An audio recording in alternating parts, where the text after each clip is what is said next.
The new Honda Civic Type R may have proved a real success for the hot hatch fanatics, but that was mainly on twisty A roads.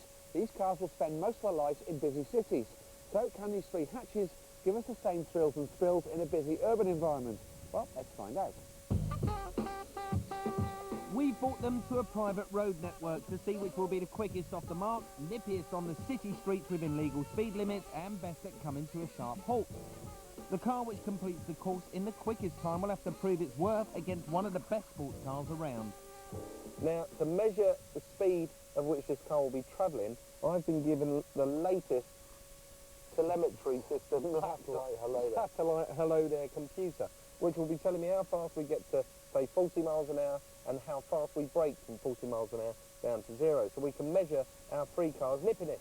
The first car we're testing is the Toyota Corolla T-Sport. Jason's off and running. Go on, son. Go on, nail it. And we got up there in 4.85 seconds. It's nippy, isn't it? But only once it gets on the cam. Now, this stretch of road is limited up to 60 miles an hour. Great, fabulous in this car. They are great feel. Steering lock out of this little junction. It's not bad, but the nose of the car does go into the other lane. Round and roundabout. Let's have a look. Front-wheel drive understeer, 50.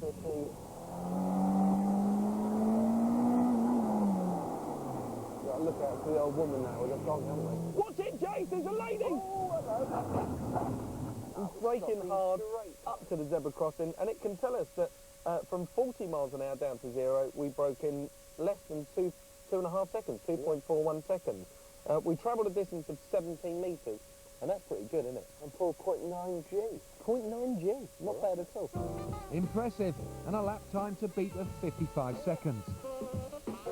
I expect this car to be slightly quicker. It's always done well in the past. Done well in the past. It's one of our favourites, and it's got a lower centre of gravity, so I expect it to be a little bit more nippier. Do you like it? Go on, Jace.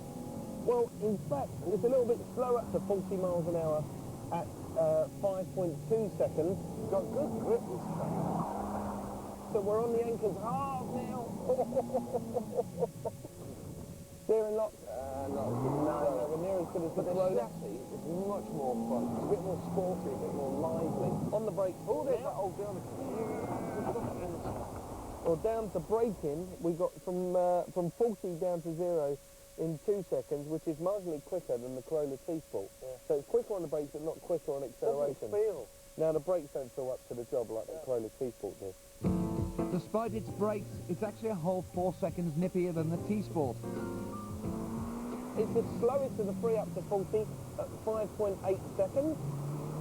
It's got the best engine by a long way. On the brakes, oh, hello, slow down. Whoa, baby. Steering lock. Oh, no, it's not even worse to the freeway over the other side of the road. You can feel every rut and jump and manhole cover in the road, though, in this car. The suspension is stiff as you like. On the brake. Really got it. The brakes are comparable with the other two cars at just over 2 seconds, but this car, for me, gives me the best hot hatch there. Yeah, it's got the best engine. It's not the most dynamic chassis. I think the Clio's got that. This feels more stable, more composed. So if you had to choose any car as a hot hatch out of 3, which one would it be? This one.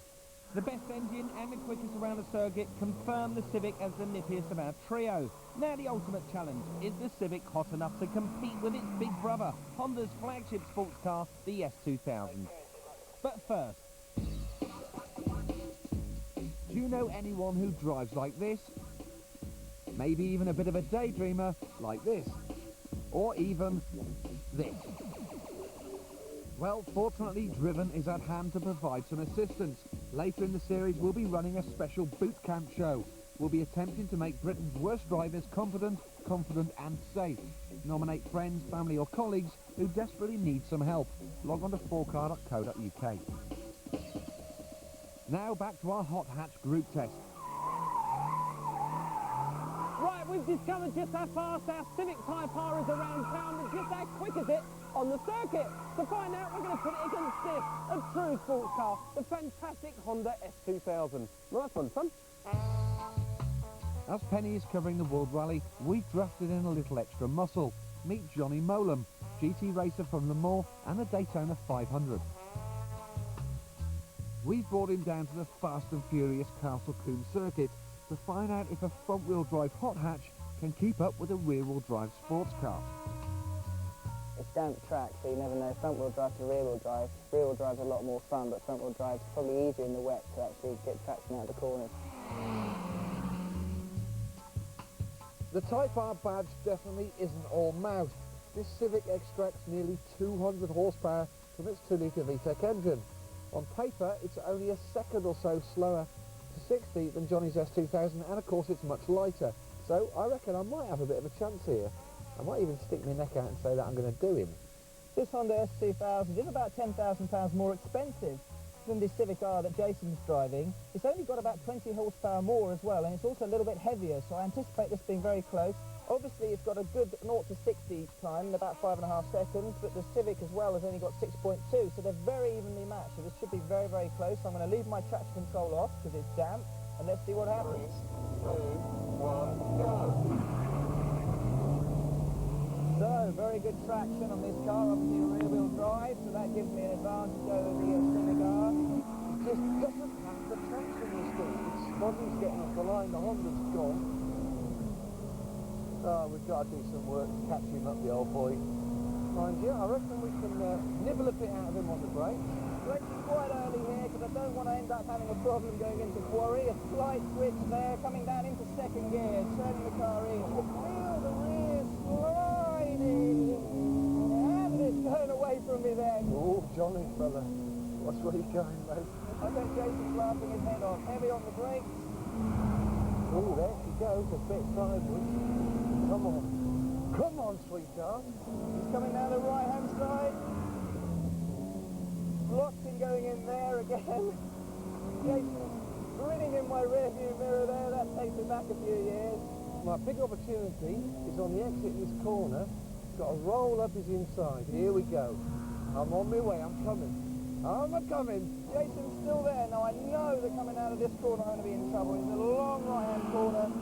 The understeer's hardly there at all. This car doesn't know the meaning of the word understeer. All it wants to do is limit oversteer all the time. Here comes Jason. Yes! Yes! We've done it! So he's gone into the chicane quite quickly. See if we can get him on the way out. Hard on the power. Come on, son! He's tried it on there. He's lost it! He's lost it! Go on, Jake! Go on! Yay! Fantastic! See, they nearly lost it up there. Brilliant stuff. Fair play, give him the best there. That car's got much better traction than this car. I could have had you then, but I backed off for you. You got a pants star. Yeah, dreadful, man. Would you believe it? Honda's Hot City Runabout beats their own flagship sports car, which costs a whole 10 grand more, and it only has 2 seats. Front-wheel drive and a great engine make the Civic the baddest hot hatch on the limit. Right, time for the verdict. The part of the show where we decide which of our 3 hot hatches offers the best sporting performance and is so desirable it captures our imaginations just like the old classics. Now, the first thing to discuss, Jason, are those 3 hot hatch fanatics. Well, it was clear, wasn't it? This was the most desirable hot hatch car there was. They loved it. In fact, all 3 of them went for this.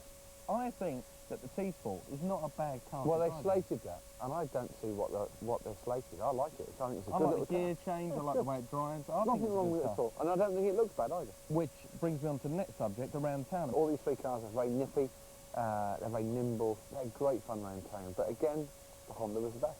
Followed closely by the Clio, which I thought was dynamically, really good The around interesting town. thing is none of these 3 cars are perfect. They've all got pluses, and they all win at something.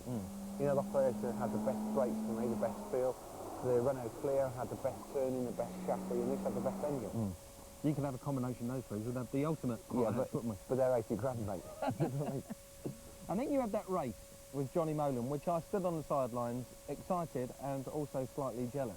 But mate, how close was that? I was surprised, to be honest. The S2000 is a cracking car, sports car, a proper sports car, and yet I managed to beat him in the Type R. So if, I think I know where you're going with this, and I'm going to go the same way. Do If you, we Mike? had to choose... I think if we had to choose one, it would most definitely be the Type R, the Civic. However, they all do. They're all great hot hatches, and they're all better than the old ones used to be by quite some way, but this is definitely the cutting edge. Out of the 3 cars tested, we feel that the car that captures both the spirit and imagination of those classic GTIs of the 80s is the Honda Civic Type R, and it's this week's winner. We'll see you next week.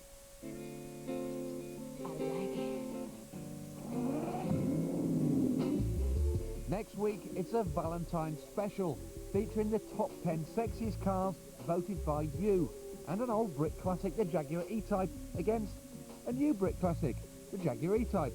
Looks the same, and it's different.